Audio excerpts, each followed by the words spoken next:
Link ప్రాజెక్టుతో గోదావరికి చెర, మళ్లీ మొదలైన పొరుగు రాష్ట్రం నీటి కుట్రలు, గోదావరి వృధా జలాల మళ్లింపు అంటూనే మొత్తం నదిని చెరబట్టేటువంటి కుతంత్రాలు రచన.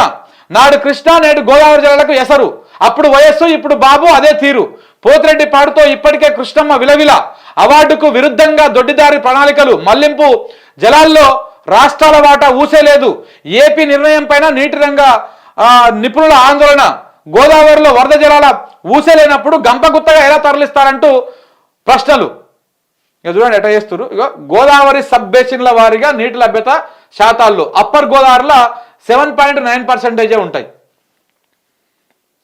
ప్రవర ఇది 1.10, పూర్ణ 1.89, మంజీరా 4.3, ఇంకోటి ఏంది మధ్య గోదావరి 5.9, మానేరు నది 1.38, పెన్గంగా 4.21, వాద్రా 5.27, ప్రాణహిత 25.96, లోయర్ గోదావరి అంటే దిగువ గోదావరి 7.16, ఇంద్రావతి 22.93, శబరి 12.24. ఇక్కడ నీకు గోదావరి నదిలో నీళ్ళు వచ్చేది ఏడ ఉంది? ఏడ కూడా ఒక 10% గట్టిగా లేదు. ఒక 3 నదులు.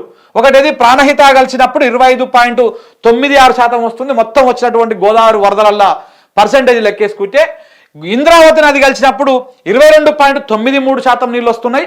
ఇక్కడ శబరి కలిసినప్పుడు 12.23 వస్తున్నది. ఈ 3 నదుల మీద తప్ప ఎక్కడ కూడా ఒక 10% నీళ్లు లేవు గోదావరి నది మీద. ఇంకా మిగులు జలాలు వరద జలాలు ఏడికెళ్ళి వచ్చినాయి చెప్పండి. ఈ ప్రాణహిత కిందనే ఉంటుంది మనకు మేడిగడ్డ. ఆ నీళ్ళని మనం ఎత్తిపోసుకుందామంటే మన రేవంత్ రెడ్డికి నొప్పులు వస్తాయి, పొంగులేటి శ్రీనివాస్ రెడ్డికి నొప్పులు వస్తాయి, ఉత్తమ్ కుమార్ రెడ్డికి నొప్పులు వస్తాయి, కోదండరావు రెడ్డికి నొప్పులు వస్తాయి, ఈ సన్నాసులు అందరికీ నొప్పులు వస్తాయి. ఎందుకంటే అరే ఎత్తిపోసుకుంటే తెలంగాణలో బాగుపడతాడు, మా కింద చంద్రబాబు నాయుడు ఎండిపోతాడు. అందుకని బంద్ పెట్టాలని చెప్పేసి మరి ఎన్నికల ముందు ఏం కుట్ర చేసి వచ్చిరో ఏమైందో ఆ మేడిగడ్డను దాంట్లో పిల్లర్ని ఆగం చేసిర్రు. దాన్ని ఆగం చేసి మొత్తానికి ఎండబెట్టిరు. ఇలా ఒక్క సుక్క నీళ్లు మేడిగడ్డలు లేవు, అన్నారంలో లేవు, సుందిలో లేవు. నీళ్ళు లేకపోయేసరికి ఇసుక ఉంటుంది కదా, ఇసుక దోపిడి మొత్తం పడ్డారనమాట. నీళ్ళు ఉన్నాయే మనకు 3 చోట్ల. ఒకటి ఇంద్రావతి కలిసినప్పుడు, దానిపైన ప్రాణహిత కలిసినప్పుడు, అన్నిటికంటే కిందంగా శబరి కలిసినప్పుడు. ఈ 3 నదులలో ఉన్నటువంటి నీళ్లను నేను గతంలో కూడా కాళేశ్వరం ప్రాజెక్టు మీద ఒక రిపోర్టు, ఒక డాక్యుమెంటరీ చేసినప్పుడు చెప్పిన, ఎగువ గోదావరిలో మధ్య గోదావరిలో నీళ్లు లేవు, మనకున్నవి కేవలం దిగువ గోదావరిలోనే. ఆ దిగువ గోదావరి ఏడ ఉంది మన దరిద్రానికి? తెలంగాణ బార్డర్కి వచ్చేసింది. ఇప్పుడు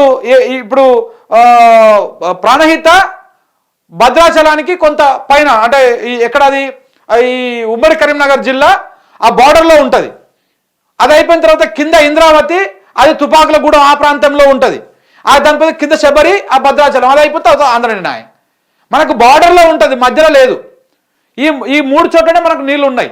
మరి ఆ కింద ఉన్నటువంటి నీళ్ళు ఎత్తిపోసుకొచ్చుకుంటేనే మన తెలంగాణ బాగుపడుతుంది, మనకు నీళ్లు ఉంటాయి. దానికి కేసీఆర్ కింద 3 బలాదులు. ఇప్పుడు ఇగో ఈ ప్రాణహిత కింద మేడిగడ్డ కట్టిండు, ఈ ఇంద్రావతి కింద తుపాకులగూడెం కట్టిండు. ఆ బరాజ్ పేరు ఏం పేరు ఉంటుంది, సమ్మక్క సారక్క బరాజా ఏదో పెట్టిండు దాని పేరు. ఈ 2 బరాజులు కట్టి, ఎందుకంటే ఈ నీళ్ళు ఎక్కువ ఉన్నాయి మనకు. ఓన్లీ ఇంద్రావతి ప్రాణహిత దగ్గర నీళ్ళు ఉన్నాయి. ఆ నీళ్ళని ఎత్తిపోసుకుంటేనే తెలంగాణ సస్యశ్యామలం అవుతుంది, మనకు నీళ్ళు వస్తాయి.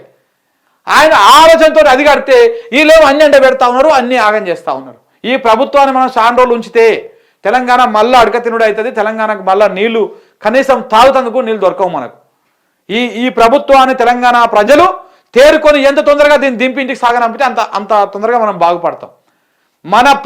మన ప్రయోజనాలను, మన నీళ్లను, మన హక్కులను కాపాడలేని ఈ చేతగాని దద్దమ్మ సర్కారు తెలంగాణకు నష్టమే చేస్తుంది తప్ప లాభం చేస్తలేదు. వీళ్ళకు స్వార్థ రాజకీయాలు కావాలి, కేసీఆర్ని అరెస్టు చేసుడు కావాలి, కేటీఆర్ని అరెస్టు చేసుడు కావాలి, వాళ్ళని జైల్లో పెట్టుడు కావాలి, వీళ్ళకు ఒక శునకానందం కావాలి తప్ప ఈ తెలంగాణ ప్రయోజనాలు, ఈ నీళ్లు కావాలనేటువంటి ఆలోచన వీళ్ళకు లేదు. తెలంగాణ ప్రజలారా ఒక్కసారి ఆలోచించండి, దయచేసి ఆలోచించండి. వీళ్లకు స్వార్థ రాజకీయం తప్ప తెలంగాణ మంచి కానీ తెలంగాణ బాబోగులు కానీ లేవు. మన నీళ్లు ఎత్తుకపోతేందుకు వాళ్ళు కుట్రలు చేస్తూ ఉన్నారు తెలంగాణ ఆంధ్రోళ్ళు. మనం దాన్ని కట్టగట్టాలి, దాన్ని మనం అడ్డుకట్టగట్టాలి, లేకపోతే పోతుంది, ఎవడేం చేయలేరు. ఆల్రెడీ బనకచర్ల చూడండి స్టార్ట్ చేసి పెట్టిరు. ఎక్కడెక్కడ పోతాయో నీళ్లు, ఎట్ట పోతుందో తెలియకపోతే ఏమనిపించదు, కానీ తెలిస్తేనే బాధ అనిపిస్తుంది. ఈ తెలియకనే చాలా మంది మోసపోతూ ఉంటారు.